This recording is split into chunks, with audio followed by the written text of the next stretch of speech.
Welcome to Gaps and Gains. I'm Pieter Villiers.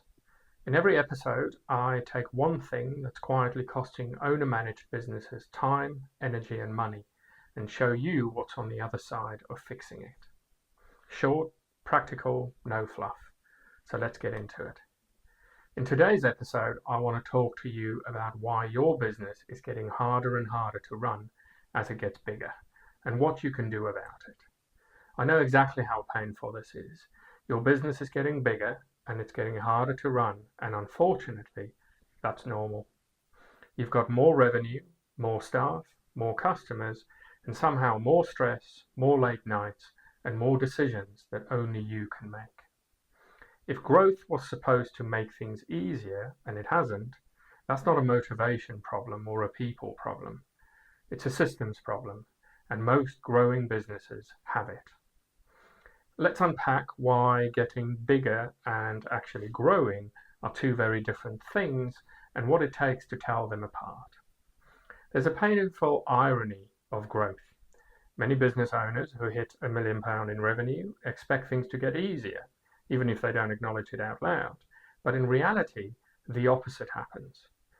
Your business isn't really doing anything different, but everything just seems to keep getting a little harder to get done. More revenue brings more complexity, more decisions that only you as the owner can make, and more things start falling through the cracks.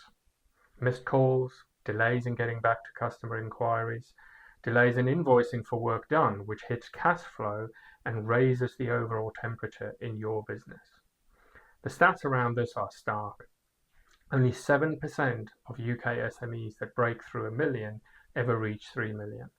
Growth doesn't just slow down, it actively breaks things if your business isn't built to handle it. The admin burden is a real time and progress killer. The average small business owner loses over 33 hours every month to internal administration. That's nearly 4 full working days, effectively lost. Half of owners spend 4 hours a week on payment issues alone. Do you know how much time you're spending on this type of internal treading water? The task that neither brings in more business nor delights existing customers. Don't get me wrong, all of these things need to be taken care of, but a lot of this work is either created by a lack of systems or can be automated through the use of automation or AI. Just because something needs to be done doesn't mean you have to sit at your desk on a Friday evening doing it. A third of business owners can't take a proper holiday, with 59% saying they tend to work on Christmas Day or other bank holidays. Not because they love their business, but because it won't run without them, and these holidays are the only days they have where they can try and catch up. This is what growth without clearly defined systems and processes actually looks like in practice. It is not real growth, it's just getting bigger. What is the real diagnosis underneath this chaos? The complexity ceiling. Your business has outgrown the way it runs, but nobody has stopped long enough to see it. How could you? You hardly have time to do what needs to be done, let alone pause and ask yourself, is this really the best way to do all this? The instincts, relationships, and personal grip you used to build your £500,000 business are exactly what strangles a £3 million business. You, as the owner, have become the system, the sign-off, the memory, the workaround, and that creates a fragile business that is one resignation or one holiday away from serious trouble. Time and time again, I see businesses who fell into the new tool for old problems trap. At some point, someone suggests a CRM, a project management platform, or an automation tool. You buy it, sort of set it up, and 6 months later the team is working around it rather than with it. The tools aren't the real problem. The problem is that the business has never mapped what actually happens from the moment a lead comes in to the moment a customer renews or refers. Without that picture, every tool is trying to solve a symptom of the problem, not the cause of the problem, and the manual workarounds quietly multiply. What does a better approach actually look like? It requires looking from outside. Growth should make a business easier to run, more profitable, more resilient, and less dependent on you as the owner being involved in everything.